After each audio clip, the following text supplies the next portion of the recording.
Hello everyone, मेरा नाम है तपस्वी। आज हम बात करेंगे निफ्टी कल किस अकॉर्डिंग परफॉर्म कर सकता है। तो अभी थोड़ा सा हमें डाउट में कल परसों 2 दिन से इसलिए लग रहा था क्योंकि 2 दिन से एफआई ने सेलिंग करी है, तो ये थोड़ा सा ऊपर यहाँ पे एक बार रुकावट आ रही है यहाँ पे मार्केट में, और मार्केट इसमें ब्रेकआउट की अभी कंडीशन दिख नहीं रही।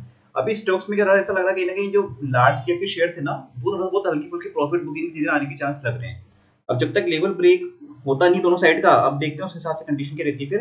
तो छोटे टाइम फ्रेम पे कंडीशन देखते हैं यहाँ पे क्या रहता है हमारा लेवल। पर ओवरऑल थोड़ा सा लग रहा है डाउट में कि यहाँ पे थोड़ा सा एक बार प्रॉफिट बुकिंग आ सकती है अगर एफआई ने सेलिंग करी है तो। एफआई का डेटा अभी आया नहीं है, अगर वो डेटा आता है यहाँ पे तो उसके बाद यहाँ पे क्लियर हो जाएगा कि उसमें सेलिंग कर रहे हैं कंटिन्यू। 2 दिन तो कंटिन्यू करी है उन्होंने, फर्स्ट और सेकंड को करी थी। अब आज देखना आज क्या रहता है उनका।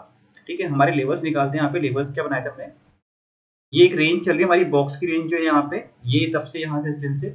और आज देखो वापस उसने पूरा दिन यहाँ पे निकाल दिया, और वही टॉप जो बॉक्स का था 18641 का, और लो यहाँ पे 18580 का। ठीक है, इसी जगह के आसपास पूरा मार्केट रह गया यहाँ पे। लो यहाँ बनाया अप साइड में, यहाँ पे इसने ये मूवमेंट रेंज दी यहाँ पे।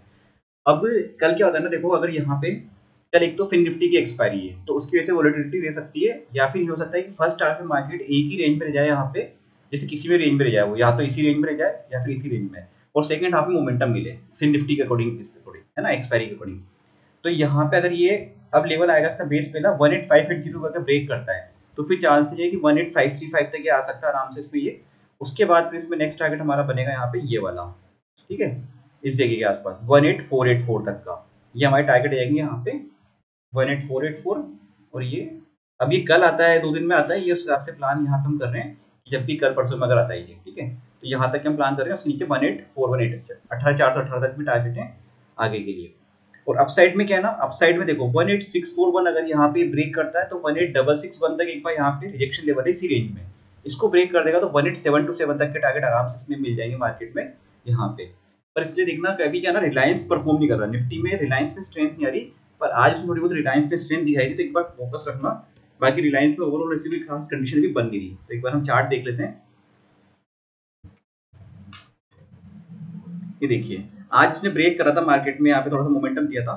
तो अभी इसकी रिजेक्शन लेवल क्या आएगी ना यहाँ पे, एक बार ये लेवल है यहाँ पे इसका जो हम बनाते हैं अभी, ये वाली रेंज। अगर इस रेंज के ऊपर मार्केट सस्टेन करने लग जाता है एक बार रिलायंस के लिए, तो थोड़ा पॉजिटिव हो सकता है यहाँ पे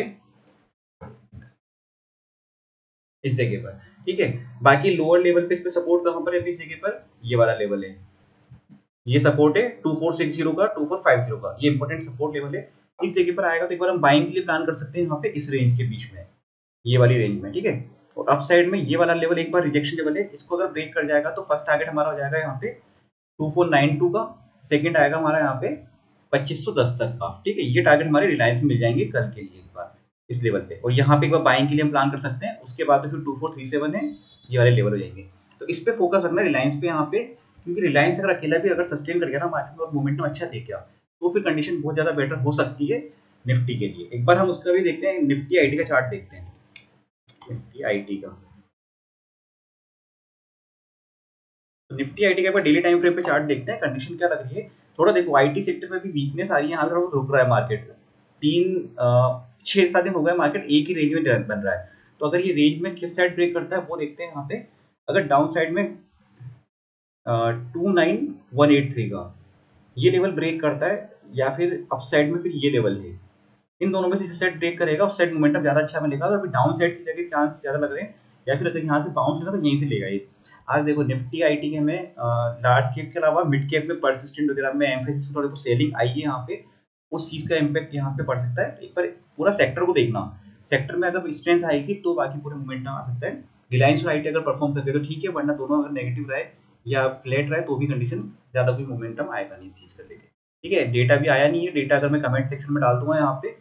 बाकी ओवरऑल कभी कंडीशन ऐसी अच्छी है, शेयर्स में फोकस करें, शेयर्स में कई शेयर्स अभी भी मोमेंटम देने के लिए बाकी है, तो उस पर ज्यादा फोकस करें। जो निकल गए उनको थोड़ा सा ब्रेक लेने दो, या उसको वापस से एक बार रेंज बनने दो, आपस में लेवल बनने दो। ठीक है, उसके बाद उसमें वापस एंट्री करना। और अभी कई शेयर्स ऐसे जिसमें मोमेंटम शुरू भी नहीं हुआ, तो उसमें हम फोकस कर सकते हैं। जैसे एक हैप्पीएस्ट माइंड का मैं देख रहा था, तो वो भी अच्छा लगा था अभी यहाँ पे। ये भी देखो यहाँ से काफी अच्छा इसने बेस बनाया था इस जगह के यहाँ से।